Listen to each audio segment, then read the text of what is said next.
Assalamualaikum warahmatullahi wabarakatuh. Hai semuanya, aku Nazwa Zahra Prameswari Denia, biasa dipanggil Nas.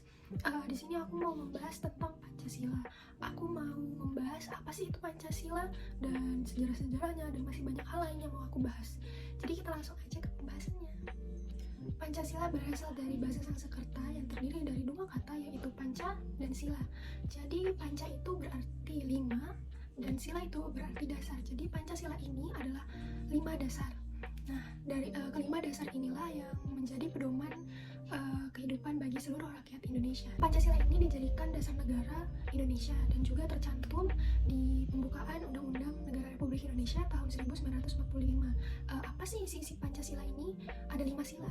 Yang pertama, sila pertama, ketuhanan yang Maha Esa. Sila kedua, kemanusiaan yang adil dan beradab. Sila ketiga, persatuan Indonesia. Sila keempat, kerakyatan yang dipimpin oleh hikmat kebijaksanaan dalam permusyawaratan perwakilan. Dan sila kelima, keadilan sosial bagi seluruh rakyat Indonesia.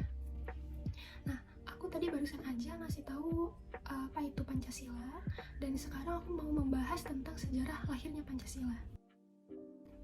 Pancasila pertama kali diusulkan pada tahun 1945 pada sidang BPUPKI. Apa sih itu BPUPKI, teman-teman? BPUPKI adalah Badan Penyelidik Usaha-usaha Persiapan Kemerdekaan Indonesia, dan dalam bahasa Jepang BPUPKI adalah Dokuritsu Jumbi Kosakai. Jadi BPUPKI ini dibuat oleh pemerintah Jepang karena Jepang itu dulu menjanjikan kemerdekaan kepada Indonesia. Pada tanggal 1 Juni 1945, Soekarno memberikan pendapatnya tentang asas Pancasila, yaitu kebangsaan Indonesia, kedua ada internasionalisme, yang ketiga mufakat, yang keempat kesejahteraan sosial, dan yang kelima ketuhanan yang berkebudayaan. Nah, pada pidato tanggal 1 Juni, Soekarno ini menyebutkan bahwa Pancasila ini telah ia pikirkan selama 25 tahun loh guys. Dan juga Soekarno tidak mau Pancasila ini terlahir secara kapitalisme. Nah, makanya Soekarno ini memikirkan Pancasila ini secara matang. Bahkan Soekarno ini memberikan pilihan kepada rakyatnya apabila rakyatnya keberatan tentang Pancasila. Soekarno memberi pilihan berupa trisila, yaitu trisila ini berisi 3 sila. Yang pertama sosial nasionalisme, yang kedua sosial demokrasi, dan yang ketiga ketuhanan. Dan apabila masyarakat ini masih keberatan dengan trisila ini, Soekarno memberikan pilihan lagi, yaitu ekasila. Ekasila ini isinya satu dasar, yaitu gotong royong. Jadi tujuan Soekarno ini memberikan pilihan tadi agar masyarakat ini tidak merasa terpaksa untuk mengikuti atau menjadikan Pancasila ini sebagai dasar negara. Sidang BPUPKI ini masih belum menemukan kesepakatan untuk rumusan Pancasila. Jadi dibentuklah panitia 9 yang bertugas untuk menampung rumusan-rumusan Pancasila. Nah, pada tanggal 22 Juni 1945, panitia 9 ini menghasilkan yang dinamakan Piagam Jakarta, yaitu mengganti sila pertama yang berbunyi ketuhanan dengan kewajiban menjalankan syariat Islam bagi pemeluk-pemeluknya menjadi ketuhanan yang Maha Esa. Selanjutnya aku mau bahas tentang filsafat Pancasila. Jadi sistem filsafat Pancasila ini ada 3, yaitu ontologis, yang kedua epistemologis, dan yang ketiga aksiologis. Nah, aku mau bahas tentang ontologi Pancasila. Dalam ontologi Pancasila ini ada yang namanya Triprakara. Nah, Triprakara ini ada 3, yaitu Pancasila adat budaya, Pancasila religi, dan Pancasila negara. Prakara pertama, Pancasila adat budaya. Jadi sebelum unsur-unsur Pancasila ini disahkan sebagai dasar filsafat secara yuridis, Indonesia ini sudah memilikinya terlebih dahulu sebagai asas-asas dalam kebudayaan adat istiadat di Indonesia. Prakara kedua yaitu Pancasila religi. Nah, Pancasila religi ini berkembang dan terkandung dalam kepercayaan dan agama-agama yang ada di Indonesia. Jadi segala kepercayaan dan agama di Indonesia ini pasti mengandung nilai-nilai Pancasila. Prakara ketiga yaitu Pancasila negara. Nilai-nilai Pancasila ini telah diangkat ke permukaan secara nasionalis dan telah dirumuskan juga secara sistematis dan sistematik. Selanjutnya aku mau bahas tentang epistemologisnya Pancasila. Nah, jadi itu seperti bagaimana sih Pancasila itu lahir atau timelinenya Pancasila. Jadi yang pertama ini adalah adanya janji Jepang ke Indonesia tentang kemerdekaan. Jadi Jepang ini menjanjikan kemerdekaan kepada Indonesia.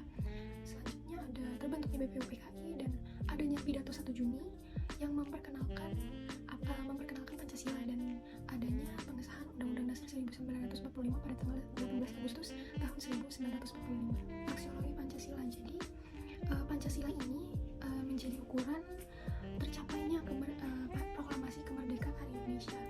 Jadi tujuan dari Pancasila ini akan tercapai apabila masyarakat ini mengamalkan nilai-nilai yang ada dalam Pancasila.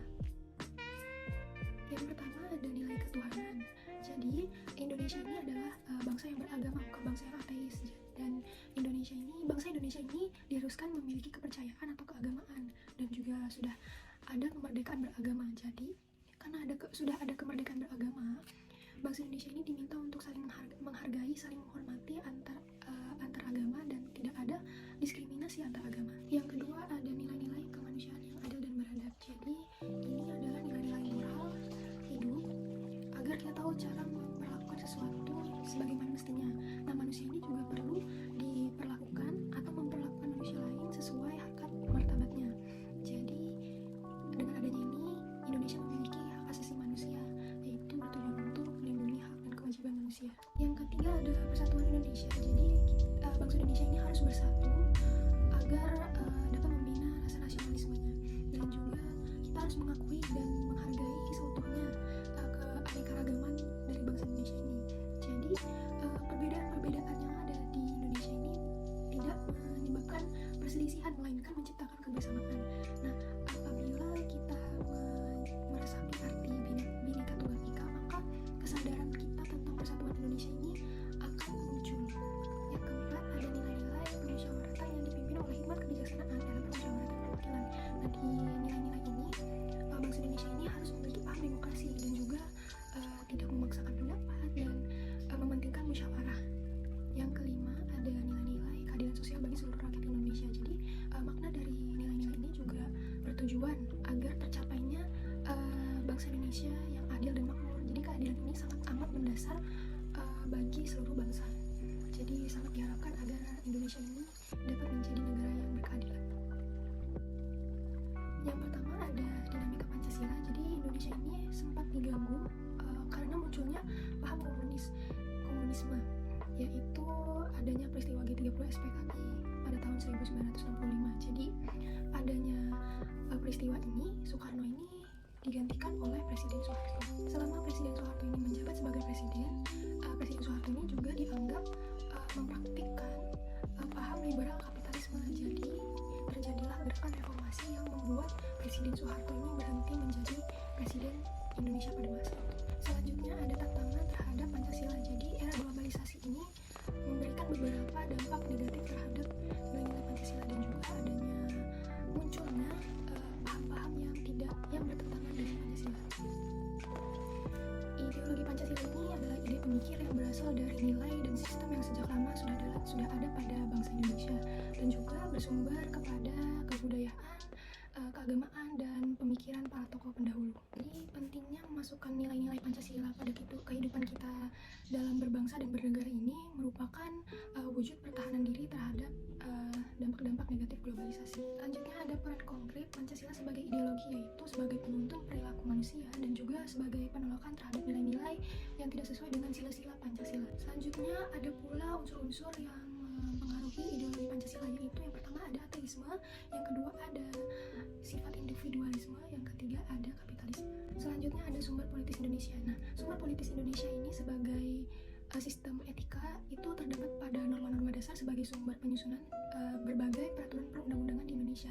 Jadi semakin tinggi norma-norma itu, semakin abstrak juga sifatnya aja. Dan Pancasila sebagai sistem etika ini merupakan norma tertinggi yang bersifat abstrak. Selanjutnya ada pula tantangan Pancasila sebagai sistem etika politis, yaitu yang pertama adanya sikap otoriter, yang kedua ada masalah KKN yaitu korupsi, kolusi, dan nepotisme, dan juga adanya anarkisme yang mengatasnamakan demokrasi.